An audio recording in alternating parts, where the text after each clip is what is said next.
특검을 거부하는 자가 범인입니다. 윤석열 대통령이 남긴 명언 중에 명언입니다. 그 발언은 부메랑이 되어서 윤석열 정권을 무너뜨리는 그 부메랑이 될 것입니다. 용산 대통령실의 수사 외압 관련한 입법청문회가 법사위에서 있었습니다. 이제 아주 많은 것이 드러났습니다. 법사위원장을 더불어민주당이 가져오길 참 잘했습니다. 그렇지 않았으면 이 엄청난 범죄가 모두 다 묻힐 뻔했습니다. 법사위에서 입법청문회를 했고 대한민국의 모든 국민이 그 입법청문회를 보았고 그 과정에서 누가 거짓말을 하는지 누가 거부하는지 그리고 진실이 무엇인지 드러나게 되었습니다. 이종석 국방부 장관 그리고 신범철 국방부 차관 그리고 임성근 사단장 모두 선서를 거부했습니다. 선서를 거부한 그 자들이 범인입니다. 그런데 그 자들 위에 또 더 큰 범인이 있음을 오늘 여러분께 다시 한번 말씀드립니다. 박정훈 대령, 그 거대한 권력의 외압에 압력에 저항하고 싸우고 있습니다. 그런데 얼마나 힘들겠습니까? 얼마나 힘들겠습니까? 혹시나 위험한 생각을 하지는 않을까 걱정이 태산 같습니다. 그러나 그날 입법청문회에 나와서 많은 분들의 격려가 있었고 진실이 조금이라도 밝혀지는 과정이 있었기에 박정훈 대령과 이용민 대대장은 힘을 얻게 될 것입니다. 우리가 그 사람들을 구해야 합니다. 오늘 이 피켓을 한 번 더 들어보겠습니다. 사단장은 수중 수색하고 있는 것을 그날 연결식에서 처음 알았다. 장례식에서 처음 알았다. 그렇게 이야기했습니다. 이것은 다 거짓말이었습니다. 카톡에 밑에서 언론 보고가 있었고 이렇게 사진이 나옵니다. 이 사진에 물속에서 안전장비 없이 수중 수색하는 사진이 수도 없이 있습니다. 이 사진 바로 다음에 공보활동이 참 잘 이루어지고 있구나 라고 임성근 사단장이 댓글을 답니다. 이렇게 댓글을 달고 2시간 후에 우리 최혜병이 순직을 하게 됩니다. 그런데 임성근은 이 장면을 보여주고 있음에도 불구하고 아닙니다. 몰랐습니다. 그 사진을 보지 못했습니다. 라고 뻔뻔스럽게 거짓말을 합니다. 뻔뻔스러운 거짓말을 합니다. 임성근 사단장의 뻔뻔스러운 거짓말은 이종석 국방부 장관에게도 또 이어집니다.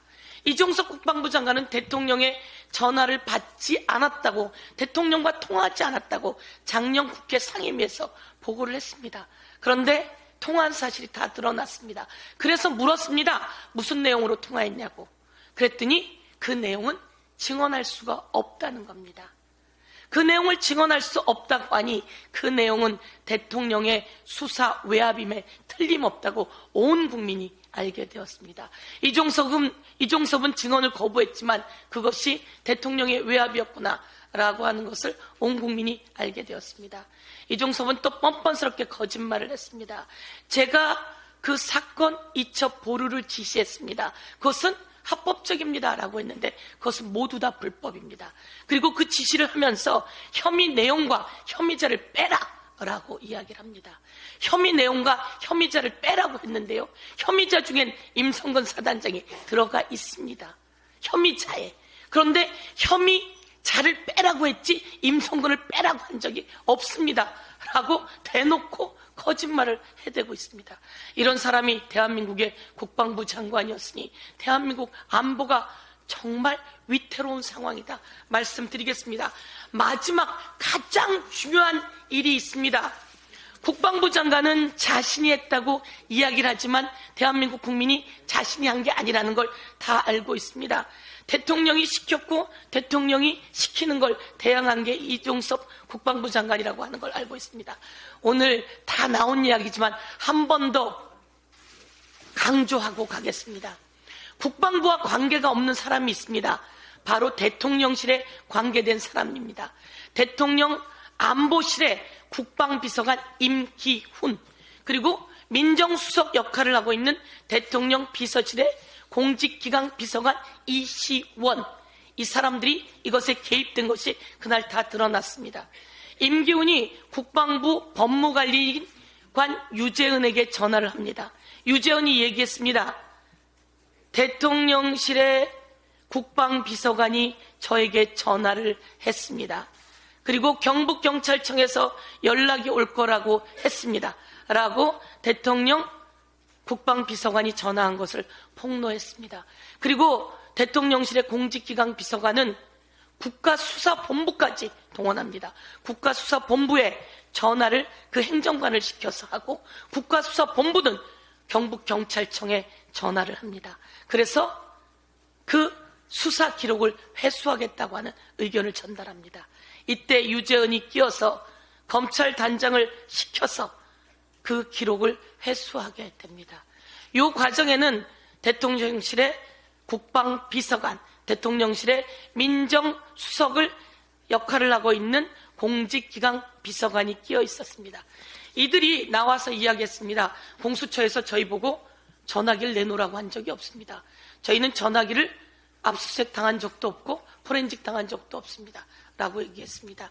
이 둘이 완전하게 키입니다. 이 두 사람이 대통령실의 관계자로 회수하는 것에 관여했고, 여기에 국가수사본부가 동원되었고 경북경찰청이 동원되었습니다.